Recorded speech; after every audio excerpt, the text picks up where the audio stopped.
Hello বন্ধুরা, কেমন আছো সবাই? আশা করছি সবাই খুব ভালো আছে। তো আমি একটা নতুন মাছ এনেছি, এটার নাম হচ্ছে শিবরাম। এটা ঠিক বড় হলে এই ছবিটার মতো হবে, এতটা বড় হবে আর কালারটা এরকম হবে। এগুলো সবাই বাচ্চা, এগুলো 1.5 থেকে 2 মাসের বাচ্চা। তো তোমরা পিকটা দেখতেই পেলে কেমন হবে বড় হলে। তো আমি নিয়ে এসেছি এটা 4 পিস। জানি না কটা সার্ভাইভ করাতে পারবো কি পারবো না। তো এটাকে দেখো আমি অ্যাক্লিমেট করার জন্য রেখে দিয়েছিলাম 15 মিনিট, আর সাথে সাথে পোলার প্যারটটা এসে ডিস্টার্ব করছে ওদেরকে।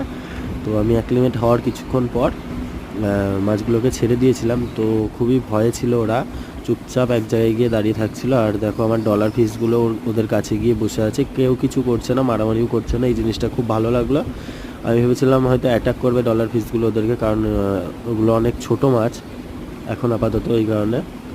কিন্তু পরে দেখলাম যে না, সব কিছুই ঠিকঠাক আছে, চারজন একদম রিল্যাক্সভাবে ঘোরাফেরা করছে, খাওয়া দাওয়া করছে। তো এগুলো বড় হবে, আমি তোমাদেরকে আপডেট দিতে থাকবো এগুলোর বড় হওয়ার। ঠিক আছে বন্ধুরা, সবাই ভালো থেকো, সুস্থ থেকো, দেখা হচ্ছে